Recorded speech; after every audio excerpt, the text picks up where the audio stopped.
สวัสดีค่ะผู้ที่ชื่นชอบงานถักทุกท่านนะคะก็มีลายเสื้อสวยๆมาชวนถักอีกแล้วค่ะ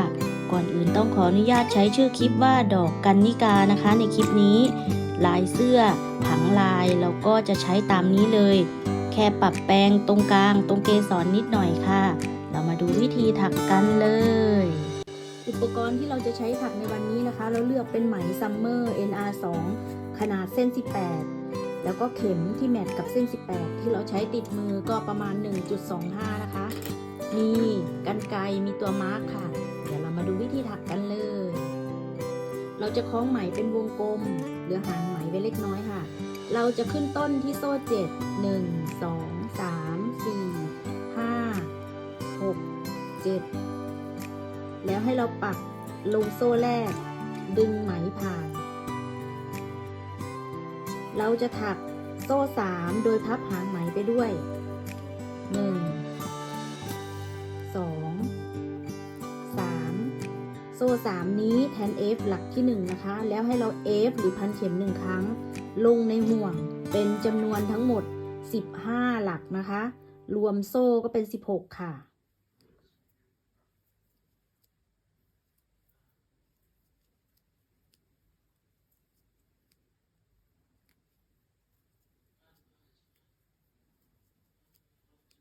ถักไปให้ครบทั้ง16หลัก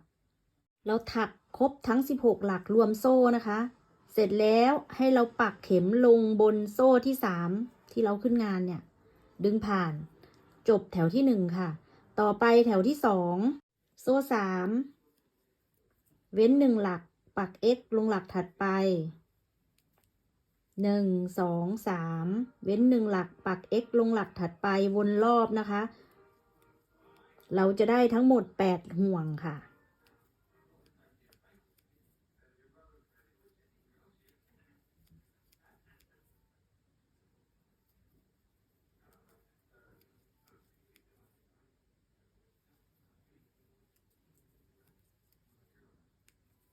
ในหลักสุดท้ายนะคะเว้น1แล้วก็ปัก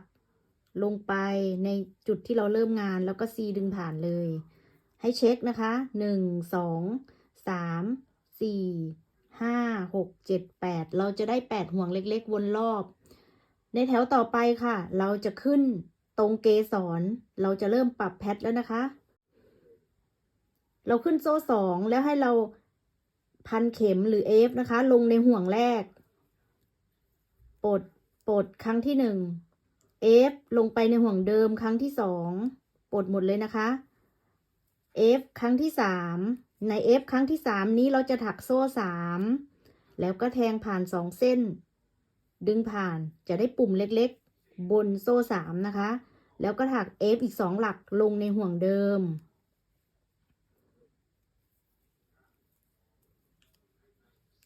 จบกลีบนี้ด้วยโซ่2แล้วก็ให้ปักเข็มลงไปใน X เห็นไหมคะ X ของแถวที่แล้วเนี่ยปักลงไปดึงผ่านค่ะเราจะได้กลีบเล็กๆแหลมๆแบบนี้นะคะในหลักที่3จะมีแหลมๆหรือโซ่3ตุ่มเล็กๆบนนี้กลีบถัดไปค่ะโซ่2 F ลงไปในห่วงถัดไป2ครั้ง1 2 F ครั้งที่3ถักโซ่3แทงเฉียงดึงผ่านแล้วก็ F อีก2ครั้งลงในห่วงเดิมจบด้วยโซ่2ปักเข็มลงบน X ของแถวที่แล้วเห็นไหมคะเนี่ยปักลงไปแล้วก็ดึงผ่านเราได้2กลีบแล้วนะคะเราจะถักแบบนี้วนรอบทั้งหมดจะได้8กลีบค่ะเราถักมาจนถึงกลีบสุดท้ายแล้วนะคะหลักที่3ถักโซ่3ดึงผ่านทำตุ่ม F อีก2ครั้งลงที่เดิมในหลักสุดท้ายจบด้วยโซ่2แล้วให้ปักเข็มลงตรงจุดเริ่มต้นนะคะแล้วก็ดึงผ่านเราจบงานแถวนี้แล้วต่อไปนะคะเราจะถักอยู่ในช่วงนี้แต่เราจะถักด้านหลังนะคะเราจะสะกิดระหว่างตรงนี้นะคะเนี่ยหรือกะเอาช่วงกลางกลีบตรงนี้นะคะเราจะถัก เป็นโซ่4ค่ะสะกิดเอาให้มันได้2เส้นนะคะกะว่ามันแข็งแรงนะคะดึงผ่านเป็น x นะคะ1 2 3 4เราจะถักโซ่4นะคะทำห่วงแล้วก็ให้ x ลงตรงระหว่างกีบหรือกะเอาตรงช่วง x นะคะปักเอาสะกิดเอาให้ได้สัก2เส้นแบบนี้ค่ะ1 2 3 4โซ่4นี่นะคะประมาณนี้แต่สะกิดเอาด้านหลัง1 2 3 4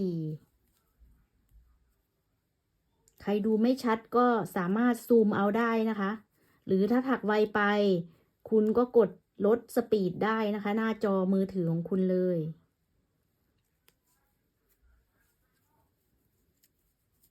1 2 3 4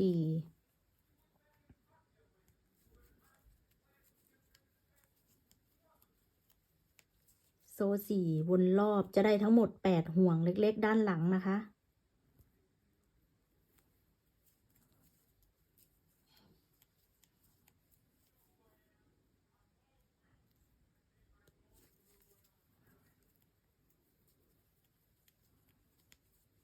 นี่ค่ะในหลักสุดท้ายเราก็ปักลงไปตรงจุด x ที่เราเริ่มงานแล้วก็ c ดึงผ่านเช็คงานนะคะเราจะได้ห่วงเล็กๆด้านหลังกีบดอกนี้8ห่วง1 2 3 4 5 6 7 8ให้เช็คค่ะในแถวต่อไปเราจะถักโซ่3 1 2 3แล้วก็ให้ F ลงในห่วงพับกีบดอกลงค่ะจะได้ถักง่ายๆในห่วงทุกห่วงจะมี F 5 หลักนะคะ1 2 3 4 5ถัก F 5 หลักในห่วงแล้วก็ F อีก1ตัวลงบน x นะคะเห็นไหมคะเนี่ย F อีก1ตัวขั้นลงบน x นี่เลยนี่แล้วก็ F 5 หลักลงในห่วงถัดไป1 2 3 4 5ได้ครบ5หลักก็อย่าลืมถัก F อีก1หลักขั้นลงบน x นี่นะคะนี่ในห่วงถัดไปก็ F 5 หลักค่ะถักวนรอบเดี๋ยวเรามาเจอกันตรงหลักสุดท้าย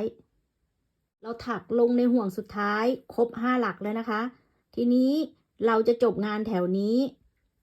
เราก็ปักเข็มลงไปบนโซ่3ที่เราขึ้นงานปักเข็มดึงผ่านจบแถวนี้ค่ะงานเราจะได้ทั้งหมด F 48หลักนะคะในแถวต่อไปเราจะถักงานโซ่3แทน F ขั้นด้วยโซ่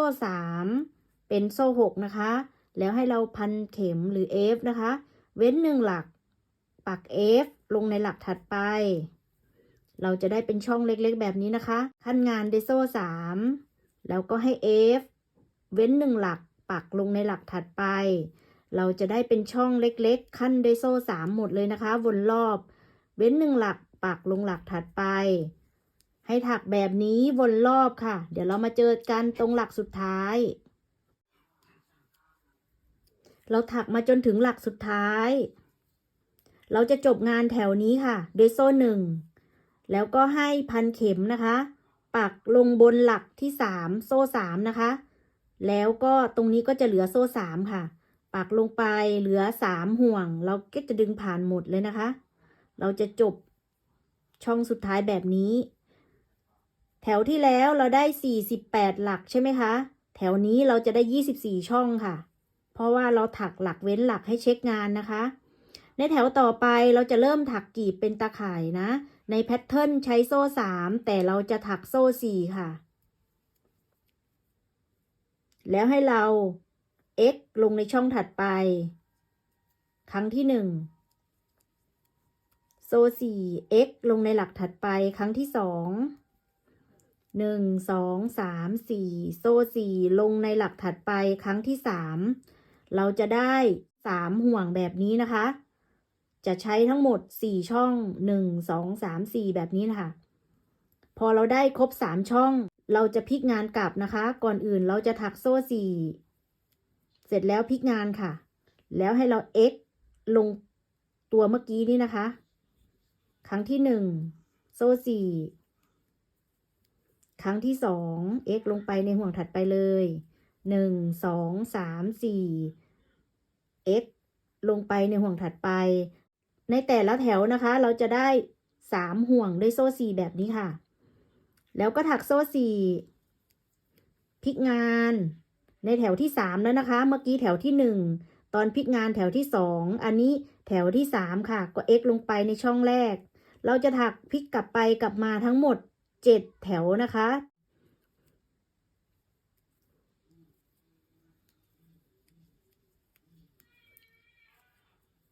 นี่นะคะ1 2 3ต่อไปแถวที่4 1 2 3 4พลิกงานแถวที่4แล้วนะคะ x 1 2 3 4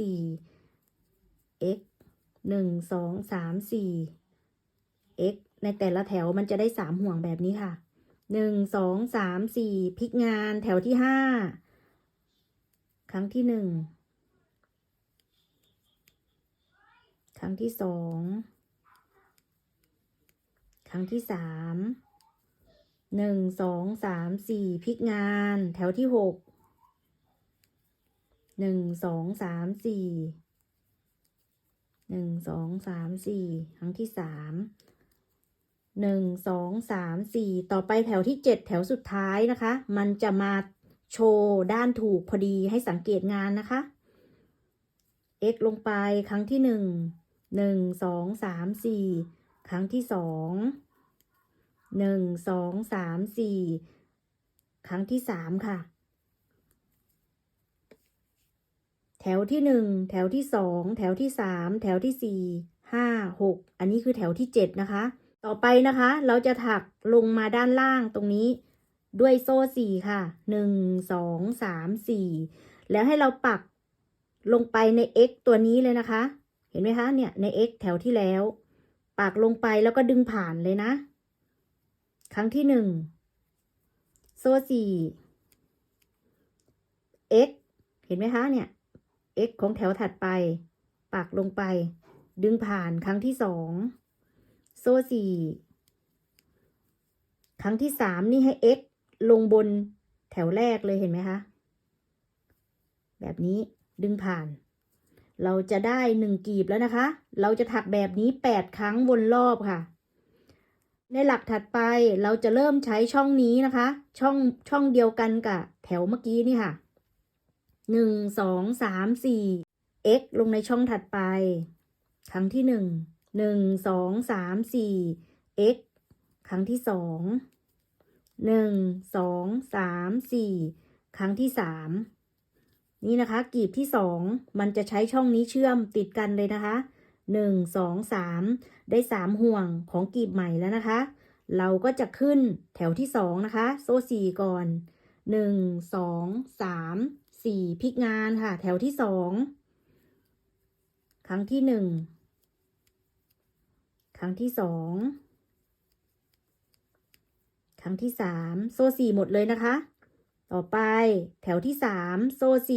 4พลิกงานแถวที่3นะคะครั้งที่1ครั้งที่2ครั้งที่3แถวที่3ต่อไปแถวที่4 1 2 3 4พลิกงานค่ะแถวที่4นะคะเนี่ย1 2 3ต่อไปแถวที่5โซ่4แล้วก็พลิกงานแล้วก็ลงครั้งที่1เลยค่ะ1 2 3ต่อไปแถวที่6ครั้งที่1ครั้งที่2ครั้งที่3ต่อไปแถวที่7แถวสุดท้าย1 2 3 4พลิกงานครั้งที่1ครั้งที่2ค ครั้งที่3ถ้าเรานับแบบนี้เราจะไม่งงเลยนะคะ แล้วเราจะไม่พลาดกีบก็จะเท่ากัน1 2 3 4 5 6 7แถวที่7มันจะมาตกอยู่ด้านถูกพอดี ต่อไปเราจะถักโซ่3 ครั้งลงมาถึงโคนกีบตรงนี้นะ1 2 3 4ปักลงบน X ของแถวที่แล้วก็ดึงผ่าน1 2 3 4ครั้งที่2นะคะก็ลงในแถวถัดไปเลยปักลงบน X ค่อยๆดูค่ะให้ดูคลิปก่อนนะคะให้ดูคลิปให้เข้าใจก่อน1 2 3 4แล้วก็ตัวสุดท้ายลงบนโคนกีบตรงนี้เลยเห็นไหมคะปักเข้าไปแล้วก็ดึงผ่านเราได้2กีบแล้วนะคะจะได้ลักษณะนี้จะถักให้ดูอีก1ครั้งค่ะกีบถัดไปก็จะเริ่มจากจุดนี้เลยนะคะโซ่4 1 2 3 4 x ครั้งที่1 1 2 3 4ครั้งที่2 1 2 3 4ครั้งที่3แบบนี้นะคะ1 2 3 4ด้านล่างจะเป็น4ช่องใช้เชื่อมกับแถวที่แล้วเลยทีนี้โซ่4พลิกงานแถวที่2ค่ะครั้งที่1ครั้งที่2ครั้งที่3 1 2 3 4พลิกงานแถวที่3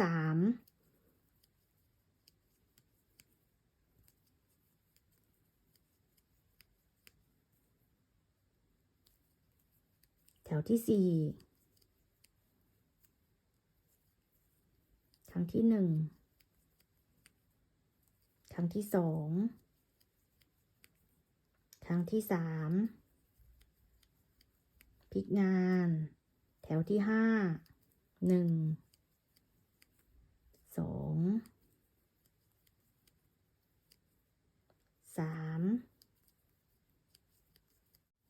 พลิกงานแถวที่6ครั้งที่1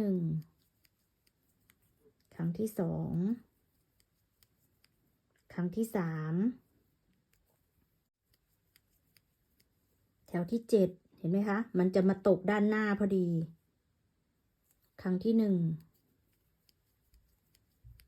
ครั้งที่2ครั้งที่3ได้ครบ3ห่วงเราจะถักโซ่4ลงมาถึงโคนกีบสำหรับจะถักกีบถัดไปนะคะ1 2 3 4ปักลงไปบน X แล้วก็ดึงผ่านค่ะ1 2 3 4ครั้งที่2ก็ลงนี่เลย1 2 3 4ครั้งที่3ก็ลงตรง X โคนกีบตรงนี้เลยนี่นะคะดึงผ่านเราได้3กีบแล้วให้เราถักแบบนี้วนโดยรอบจนครบทั้ง8กีบเดี๋ยวเรามาเจอกันตรงกีบสุดท้ายค่ะเราถักมาจนถึงกีบสุดท้ายนะคะ1 2 3 4ครั้งที่1 1 2 3 4ครั้งที่2ครั้งที่3นี่ให้เราถักโซ่4แล้วให้ปักลงตรงจุดที่เราขึ้นงานนะคะตรงห่วงแรกเห็นไหมคะของกีบแรกเนี่ยให้ลงตรงนี้เลยแล้วก็ให้ x เราก็จะได้ครบ3ห่วงเหมือนทุกกีบนะคะ1 2 3 4แถวที่2ค่ะพลิกงาน1 2 3 4ครั้งที่2ครั้งที่3พลิกงานแถวที่3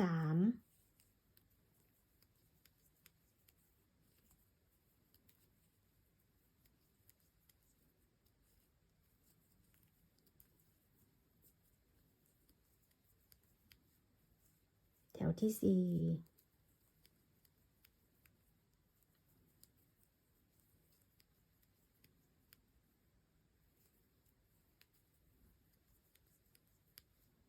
แถวที่5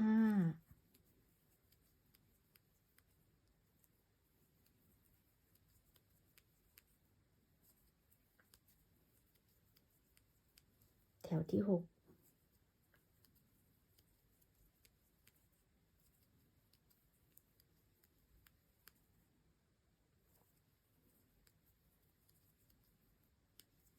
แถวที่7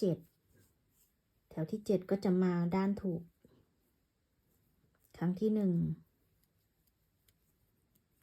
ครั้งที่2ครั้งที่3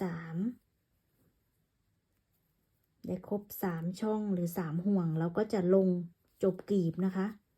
1 2 3 4ครั้งที่1ปักลงไปบน x ดึงผ่าน1 2 3 4 x ครั้งที่2ดึงผ่าน1 2 3 4ครั้งที่3ก็ลงตรงโคนกลีบเลยนะคะจบล็อก1ครั้งเก็บซ่อนหางไหมให้เรียบร้อยค่ะเราก็จะซ่อนไว้ตามซอกโซ่หรือใครจะใช้เข็มสอยก็ได้นะคะก็ไว้หางไหมให้ยาวกว่านี้นิดนึงแต่เราถนัดซ่อนไปตามซอกงานของเราแบบนี้ค่ะให้หางไหมอยู่ด้านหลังนะคะ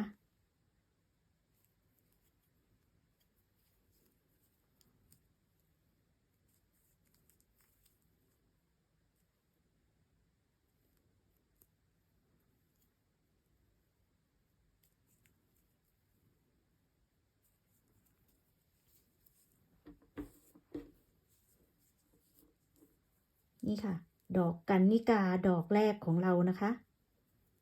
ก็จะเสร็จแล้วก็จะมีความแตกต่างจากแพทนิดนึงดอกก็จะยาวขึ้นนิดนึงนะคะเราก็จะได้ดอกที่ใหญ่ขึ้นในภาพหรือในแพทเทิร์นมันจะเป็นแค่5แถวเราจะใช้7แถวนะคะอันนี้ด้านในเราต้องการให้มันมีอะไรนิดนึงแล้วก็มาเติมเกสรใส่นะคะปรับแพทเล็กน้อยค่ะก็จะเป็นเหมือน 3D นะคะดอกไม้ 3D ต่อไปเราจะสาธิตการเชื่อมดอกที่1ที่2เข้าด้วยกันนะคะเราจะใช้2กลีบนี้จุดนี้ค่ะแล้วก็มาจุดนี้ดอกที่1ให้เพื่อนๆถักออกมาสำเร็จทั้งหมดจะมี8กลีบแบบนี้ค่ะต่อไปเราจะเอาดอกที่2ไปเชื่อมกับดอกแรกเชื่อมเราจะใช้แค่2กลีบนะคะสำหรับดอกที่1กับดอกที่2เราจะใช้จุดนี้ค่ะจุดที่จะวนกลับนะคะ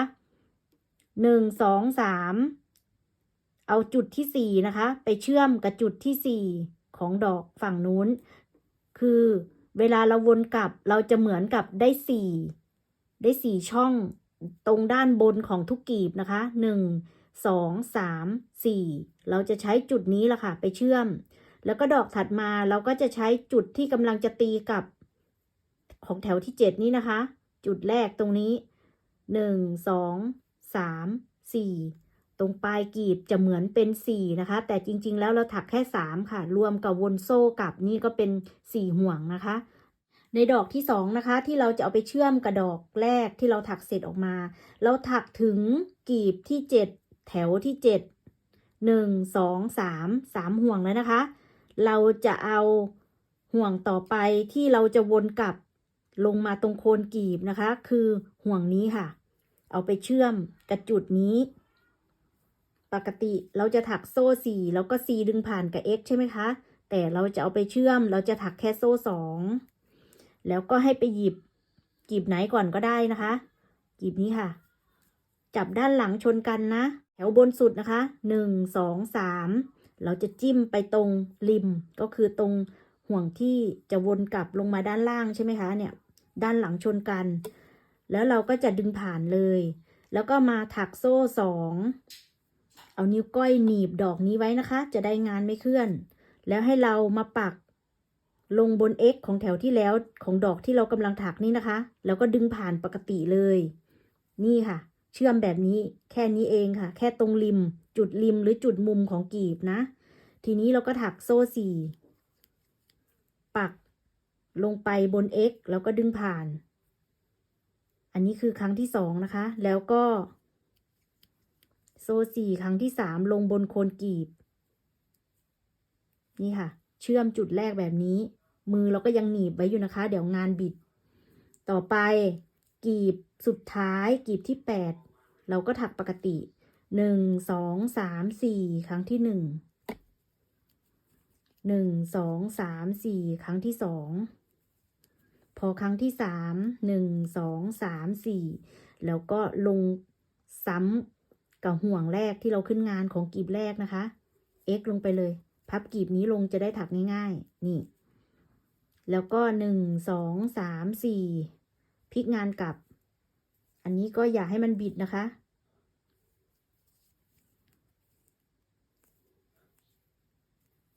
1 2 3 4แถวที่2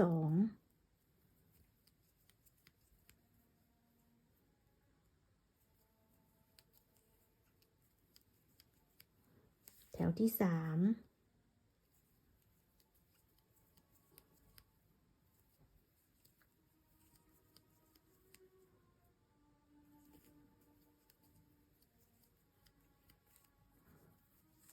แถวที่4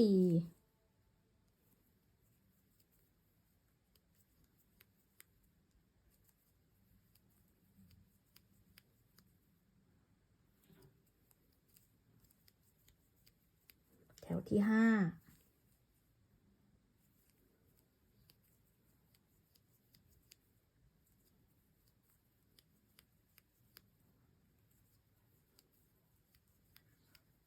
แถวที่6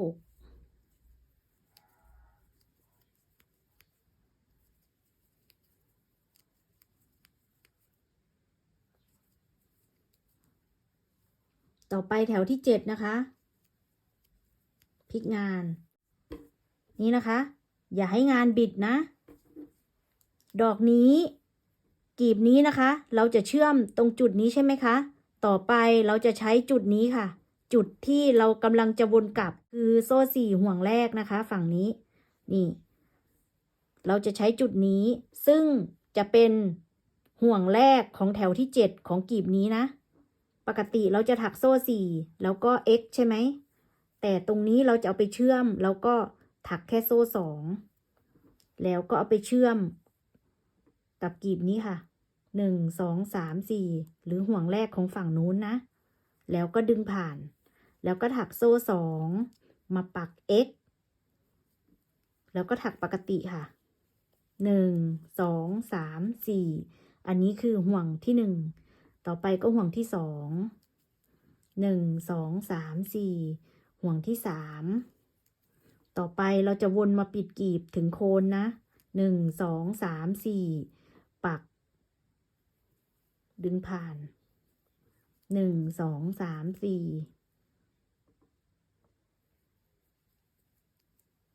ดึงผ่านครั้งสุดท้ายปักลงบนโคนกีบดึงผ่านล็อก1ครั้ง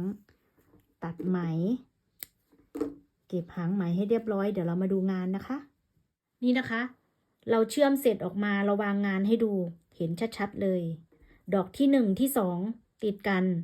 จะใช้แค่ฝั่งละ1จุดฝั่งนี้ก็จะเป็นห่วงแรกที่จะตีงานวนกลับลงมาตรงโคนกีบเชื่อมกับฝั่งนู้นนะคะแค่ห่วงสุดท้ายห่วงเดียวพอมาฝั่งนี้เราก็จะใช้ห่วงแรกของแถวที่7ของกีบนี้นะคะเชื่อมกับฝั่งนู้นแค่ห่วงเดียวตรงริมค่ะฝั่งละ1จุดเองนะคะก็จะเป็นลักษณะนี้ในดอกที่3ก็จะถักเหมือนดอกที่2เชื่อมเมื่อกี้เนี่ยค่ะเราเว้น1 2เราเว้น2กีบนะคะเราจะใช้กีบนี้ซึ่งตรงกันเลยนะคะเนี่ยเว้น2กีบก็จะใช้แค่กีบนี้ก็คือจุดนี้นะคะเอาไปเชื่อมเนี่ยจุดริมแล้วก็ฝั่งนี้ก็จุดแรกฝั่งนี้นะคะให้ก๊อปปี้อันนี้ได้เลยเราจะถักออกมาประมาณ5ดอกนะคะเดี๋ยวเรามาดูตอนเราได้5ดอกค่ะ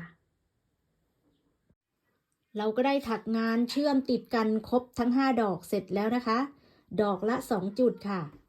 เราจะถักความยาวเสื้อค่ะอันนี้ช่วงหัวไหล่เนาะอันนี้ความยาวเสื้อนะคะส่วนจะเป็นทรงไหนนั้นโปรดติดตามตอนต่อไปนะคะสำหรับคลิปนี้สวัสดี